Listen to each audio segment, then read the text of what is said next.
Que a paz do Senhor Jesus Cristo seja com todos que me ouvem nesta manhã.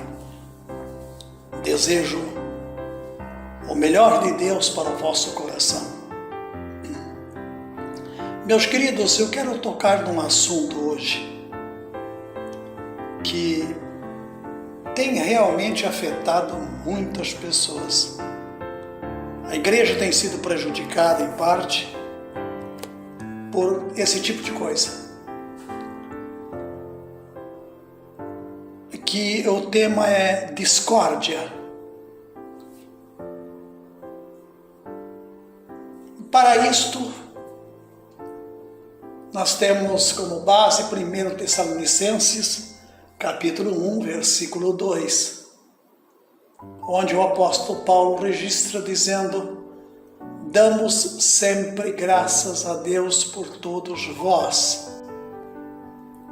Notem bem, damos sempre graças a Deus por todos vós, mencionando-vos em nossas orações. Meus queridos, eu não fiz uma pesquisa para saber qual é o número de igrejas que existe só dentro do Brasil, ou seja, denominações. Tá, mas alguém já me perguntou alguma vez por que tantas denominações? Quando nota-se que, inclusive, os seus líderes são quase totalmente indoutos, sem nenhuma instrução, e que tomam comportamentos e demonstram claramente analfabetismo, até mesmo para com as Escrituras.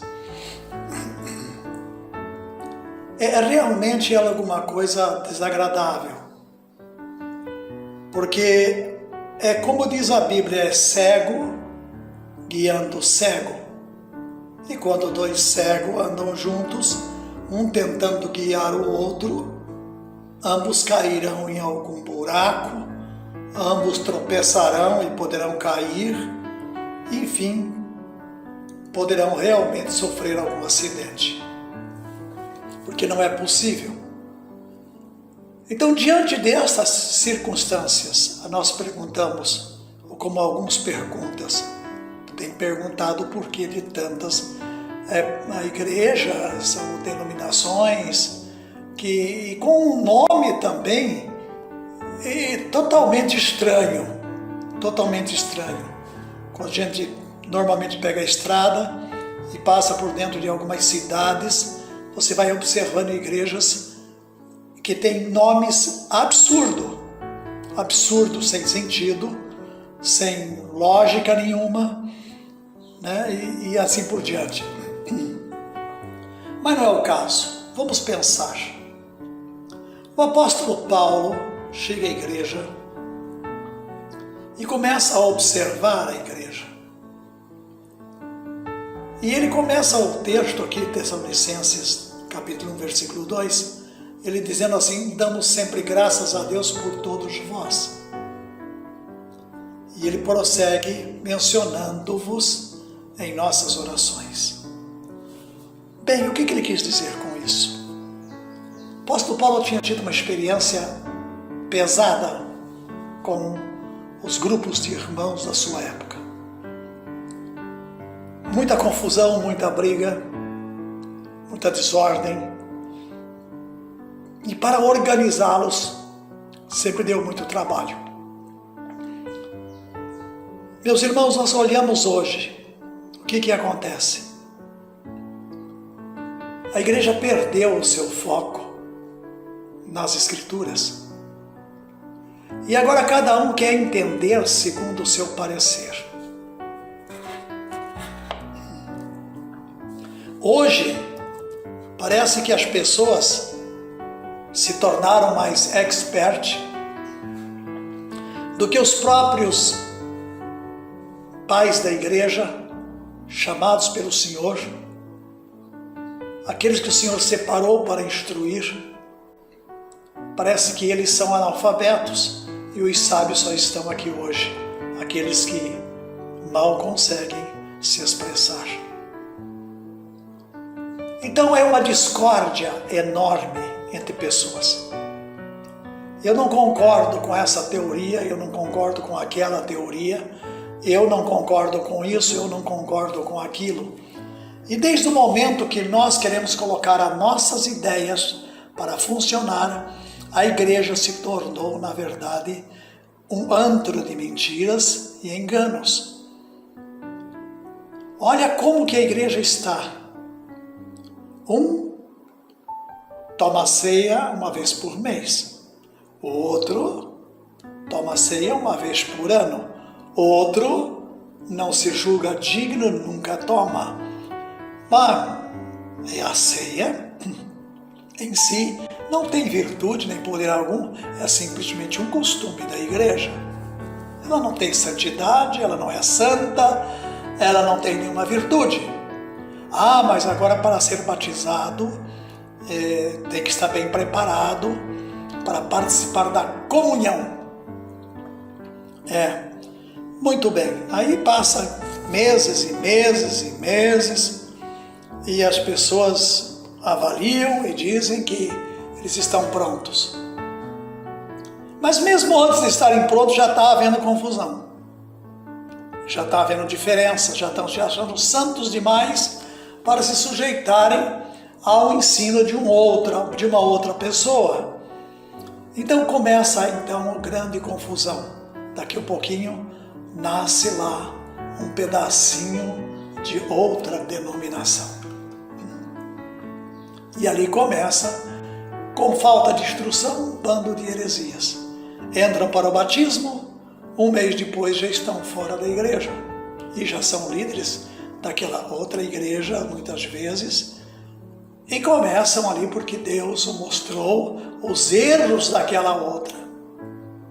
Bem, os homens se estão endeusando a si mesmo na sua propagação e na sua conquista, no seu carisma, enfim, e há ódio, há inimizades dentro do mesmo lugar que estão orando e buscando a presença de Deus.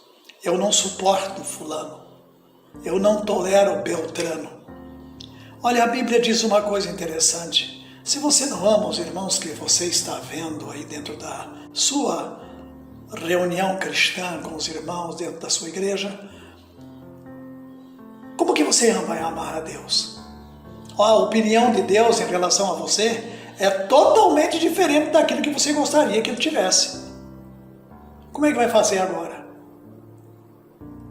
Então o que eu quero dizer para vocês? Eu sei que muitos crentes desperdiçam seu poder de oração, contando ao Senhor como é pesado para eles lidar com essa ou aquela pessoa.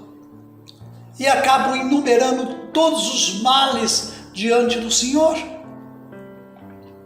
Mas quando se aprende a conhecer o Senhor no louvor,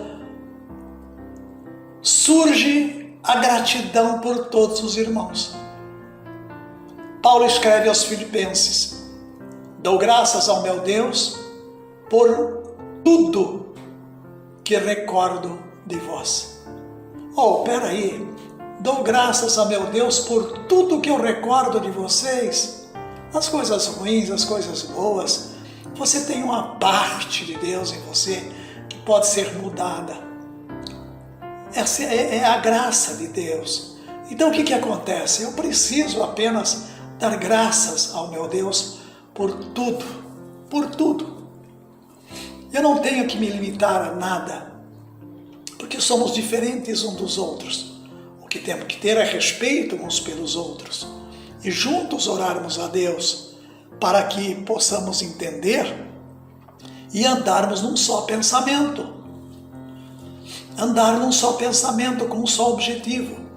Os filipenses eram bons cristãos, bem orientados e fiéis, que apoiavam Paulo. Por isso, você poderia dizer que era fácil para Paulo agradecer por eles.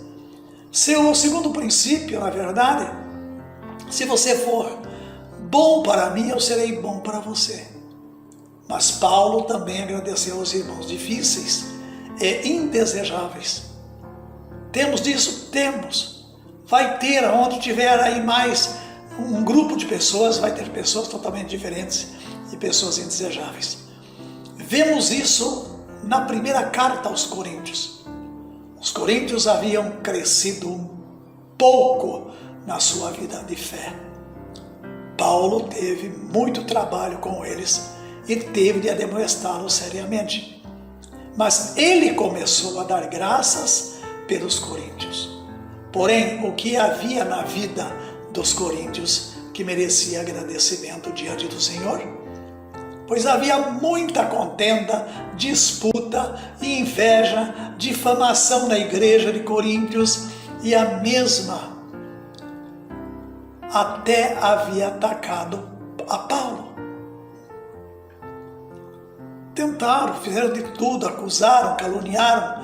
Então, que razões havia para dar graças? A propósito da sua graça, de Deus, dar graças à presença de Deus pela vida dessas pessoas, mesmo sendo complicadas. Mesmo no crente mais problemático, ainda se encontra o melhor, como eu já disse, a graça de Deus. Por isso, meu irmão, temos que começar uma grande mudança. Não é dividindo, não é despedaçando, não é expressando a nossa opinião, querendo que ela seja a única verdade para o momento, mas dizer: Senhor, tem misericórdia, transforma a vida do meu irmão, transforma a minha vida se eu estou vendo errado, para que possamos ter aquela comunhão gloriosa que o Senhor quer da sua igreja, de orar junto, de interceder uns pelos outros, de ter paz em espírito e podermos encontrar o Senhor Jesus em breve. Que Deus os abençoe, tenha um bom dia e pense nisto.